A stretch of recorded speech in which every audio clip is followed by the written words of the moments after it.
tamilcinemanew.in. தர்வார் taluka குறுக்கம்பட்டி கிராமத்தை சேர்ந்த தொழிலாளி பிரசன்னகுமார். இவருக்கும் அதே பகுதியை சேர்ந்த இளம்பெண்ணுடன் பழக்கம் ஏற்பட்டது.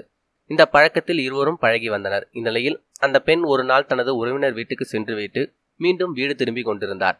அப்போது அந்த வழியாக மோட்டார் சைக்கிளில் வந்த பிரசன்னகுமார் உன்னை வீட்டில் விட்டு விடுகிறேன் என கூறியுள்ளார்.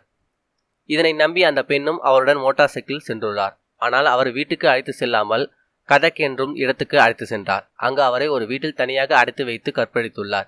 இதையடுத்து வெளியே சென்ற பெண் நீண்ட நேரமாகியும் வராததால் பெற்றோர்கள் பல இடங்களில் தேடினார்கள். ஆனால் அவர் கிடைக்கவில்லை. இதையடுத்து அந்த பெண்ணின் பெற்றோர்கள் தனது மகனை காணாமல் போய்விட்டதாகவும் அவரை கண்டுபிடித்து தர வேண்டும் என தார்வார் காவல் நிலையத்தில் புகார் அளித்தனர். இதனை பேரில் போலீசார் அந்த பெண்ணை தேடி வந்தனர். இதையடுத்து பிரசன்னகுமார் தான் அந்த பெண்ணை கதக்கிற்கு கடத்தி சென்றது தெரிய வந்தது. அந்த இடத்துக்கு போலீசார் சென்று அந்த பெண்ணை மீட்டனர். பிரசன்னகுமார் கடத்தி வந்து கற்பழித்ததை கூறி கதறி அழுதார்.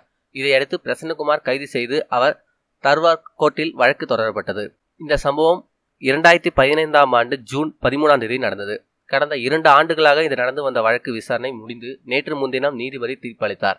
அதில் கைதான பிரசன்னாவுக்கும் 10 ஆண்டு சிறை தண்டனையும் 7000 ரூபாய் அபராதமும் விதிக்கப்பட்டது. மேலும் இதுபோல செய்திகளுக்கு லைக் மற்றும் சப்ஸ்கிரைப் செய்யவும்.